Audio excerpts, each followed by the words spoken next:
कोई डाउट उठ है या पूछो, कुछ क्वेरी है, डाउट है तो।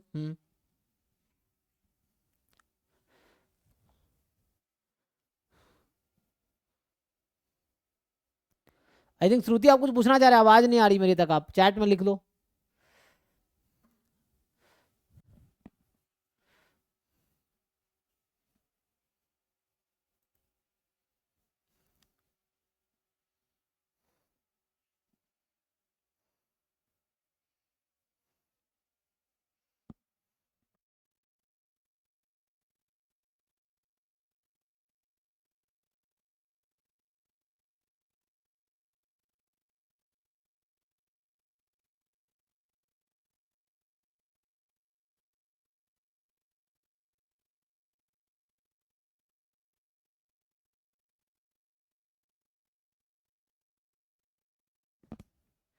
सो हाँ जी, क्या पूछ रहे हैं आप कि सेट, सर ए मैट्रिक्स है 10 × 10 का, ठीक है, फिर तो आपकी आवाज़ क्यों नहीं आ रही सब? हाँ, या तो ग्रुप में भेज दो फोटो, ग्रुप में, या मुझे पर्सनली क्वेश्चन है तो, नहीं तो लिखो पूरा चैट में लिखो, ठीक है। 10 × 10 का मैट्रिक्स है ये।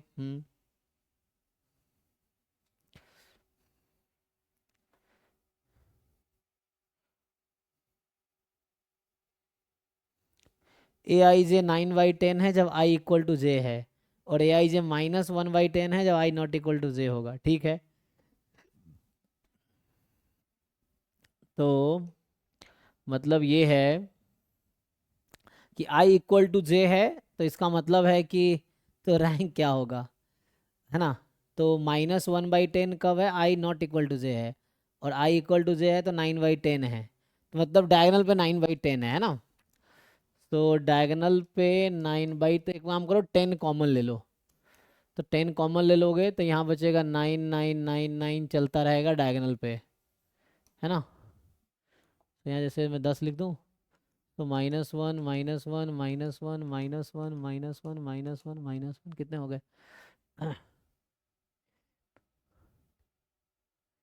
एक और -1 ले लो, इस तरह से है, फिर वैसे ही चला जाएगा, ऐसा होगा। अगर मैंने 10 कॉमन ले लिया तो इस तरह से है रफली, पूरा लिखने का जरूरत नहीं है, बस आपको समझना है क्या होगा। हम्म तो क्वेश्चन है इसका रैंक क्या होगा। देखो, एक तो ये है कि इस मैट्रिक्स में ईच रो का सम 0 है और ईच कॉलम का सम 0 है ना। तो ये है 0 एक आइगन वैल्यू है, अच्छा ये तो आइगन वैल्यू तो है। एंड एक और प्रॉपर्टी इसकी जो हम लिख सकते हैं वो ये है, जो मुझे समझ आ रहा है कि इसको मैं ऐसा कर सकता हूँ क्या, 10 तो बाहर है, रहने दो।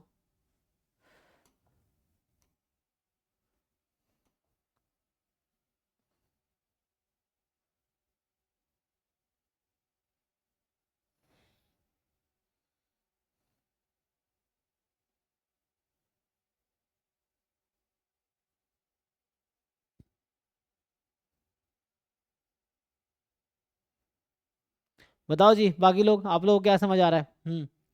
यही क्वेश्चन है ना। रो इक्लोन फॉर्म से यूज किया तो। कौन से फॉर्म से? रो इक्लोन फॉर्म। हाँ लगाओ, एक नॉन फॉर्म लगाओ, वो भी लगा सकते हैं कि एक -1 क्या करेगा, बाकी सबको 0 बना देगा, है ना। लेकिन करस्पॉन्डिंग चेंज भी करेगा बाकी, कोई भी ध्यान रखना है। क्या प्रॉपर्टी होगी, या मैं ऐसा करूं कि मैं ये कह रहा था 10, अगर मैं डायगोनल अलग कर दूं तो 9i प्लस, या 9i के बजाय 10i कर देता हूं। सो 10i, ठीक है ना, ये हो जाएगा 10i, और फिर 10 - 1, और प्लस में -1 टाइम j। तो j एक ऐसा मैट्रिक्स है जिसकी सारी एंट्री 1 है, j एक ऐसा मैट्रिक्स है जिसकी सारी एंट्री 1 है, बस कहने का ये मतलब है 10 × 10 का है जिसकी एंट्री सारी 1 है। तो ऐसा लिख सकते हैं इसको, इसको हम ऐसा लिख सकते हैं, 10i प्लस -1 × j, देखो, क्योंकि 10 - 1 लिख सकता हूँ 9 को, तो 10 वाले एंट्री को अलग कर दो, -1 वाला अलग कर दो, तो ये हो जाएगा। अब इसका तो रैंक जो है, जे का तो रैंक है 1, है ना, और 10i का रैंक है 10, और यहाँ -1 है, इसका रैंक क्या होगा? क्या हम डिटर्मिनेंट निकाल पाएंगे इसका? अगर डिटर्मिनेंट, एक तो पक्का है कि रैंक इसका डिटर्मिनेंट 0 आएगा, मतलब ये है डिटर्मिनेंट तो जीरो आएगा ना, क्यों जीरो आएगा? Sum of determinant, all row elements of row. हाँ, कि सम ऑफ ईच एलिमेंट ऑफ रो और कॉलम सेम ही है, तो जीरो जो है इसका एक आइगन वैल्यू है। और डिटर्मिनेंट अगर जीरो है तो आपको पता है कि ये फुल रैंक तो नहीं हो सकता, तो ये पक्का है कि rank of A less than 10 होगा, ये तो श्योर है। ठीक है, और आई थिंक इसका रैंक जो होगा इस मैट्रिक्स का, जो मुझे समझ आ रहा है कि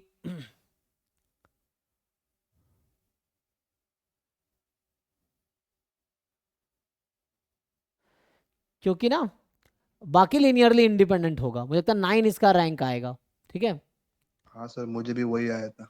हाँ, लेकिन 9 आएगा। अब इसको प्रूव करने की कोशिश करते हैं। सो प्रूव करने के लिए, है ना, क्योंकि मैं एक रो को बाकी का लीनियर कॉम्बिनेशन में लिख दूंगा, क्योंकि determinant zero obviously, sorry, determinant zero है मतलब कॉलम्स आर नॉट इंडिपेंडेंट, कोई एक कॉलम है जो डिपेंडेंट है, एटलीस्ट वन कॉलम डिपेंडेंट होगा। सो रैंक का क्या क्या डेफिनेशन, तो इक्लोन फॉर्म से होता है। दूसरा, देखो इतना करने के बजाय एक मैं छोटा सा, मैं तुम्हें ऐसे समझा देता हूँ। ये 10x10 है ना, 9/10 था। अभी ऐसा सोचो कि मैं इसी को 3x3 में लिखने की कोशिश करता हूँ, तो यहाँ मान लो है कि 2 2 2 -1 -1। जरा इसका रैंक बताओ कितना आएगा, इससे जनरलाइज कर सकते हैं हम लोग। इस मैट्रिक्स का रैंक कितना होगा? समझ आ रहा है क्या कहना चाह रहा हूँ मैं? ये बिल्कुल 1 -1 -1 1 ये है n = 1 के लिए, n = 2 के लिए, n = 3 के लिए, है ना। n = 1 करेंगे तो फिर तो वो आइडेंटिटी आ जाएगा, तो ये एक्सेप्शन हो जाएगा। ठीक है ना, जीरो हो जाएगा, सॉरी जीरो होगा ना, क्योंकि डायगोनल पे एक कम आ रहा है, n जो ले रहे हैं उससे कम, जीरो, हाँ। तो इसका रैंक जीरो है ना। इसका रैंक कितना 1 होगा क्योंकि मल्टीपल है। इसका रैंक 2 होगा। देखो अब मैं इसको और जनरलाइज करूं, सो 3 -1 -1 -1, फिर -1 3 -1 -1 -1 -1 3 -1 -1 -1 -1 3, इसका रैंक चेक करो 3 होगा। जब ये 4x4 का है ना तो 3 होगा, तो 10x10 में 9 होगा। इंडक्शन मेथड में लगा रहा हूँ इनडायरेक्टली, बाकी लोग चेक करो जी। प्रिंसिपल ऑफ मैथमेटिकल इंडक्शन कि n×n के लिए प्रूव कर लेते हैं हम लोग, है ना, तो उससे आ जाएगा कि n×n मान लिए, 1 के लिए चेक कर लिया तो 1 के लिए रैंक 0 है, 2 के लिए रैंक 1 है, n3 के लिए रैंक 2 है, n4 के लिए रैंक, है ना, इस तरीके से है।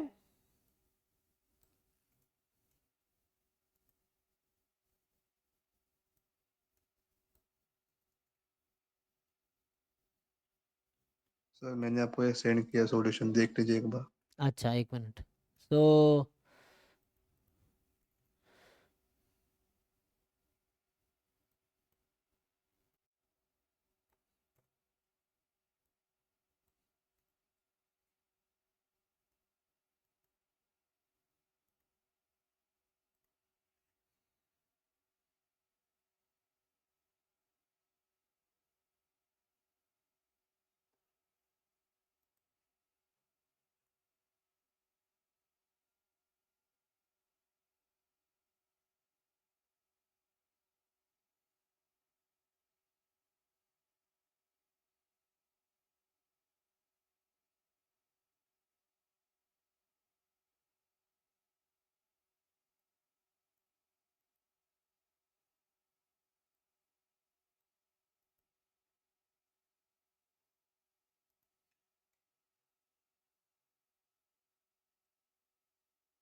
तुमने क्या भेजा है कि अच्छा एलिमेंट्री ऑपरेशन लगा दिया ऐसा, वो भी कर सकते हो, एलिमेंट्री ऑपरेशन लगा के ऐसा हो जा रहा है। पीवोट मिल रहा है हर कॉलम में -1 -1। तो ये बताओ जो मैं लिख रहा था ये सही लिख रहा था, इसका रैंक 2 आएगा, एक बार चेक करो, 2 आएगा ना। यही तुम यस यहाँ भी सर। लगाओगे, है ना, इसमें एलिमेंट्री ऑपरेशन लगाओगे तो ये -1 क्या करेगा, इसको भी 0 बना सकता है, या वैसे देख लो जहाँ भी तुम्हें ठीक लगे। क्योंकि एक सब मैट्रिक्स का डिटरमिनेंट नॉन जीरो मिल रहा है तो 2 आएगा। हाँ ये इसका यहाँ भी, यहाँ क्या है, इसका 3x3 का कोई सब मैट्रिक्स ले लो, इसका डिटर्मिनेंट अगर नॉन जीरो आता है तो इसका मतलब है कि इसका रैंक 3 हो जाएगा, है ना, और वो आ जाएगा क्योंकि 2 इसका एक आइगन वैल्यू है, में 1 होगा ना, 3 - 2 1, 1 एक आइगन वैल्यू होगा, बाकी देखना पड़ेगा, एनीवे चेक कर लो, ठीक है। तो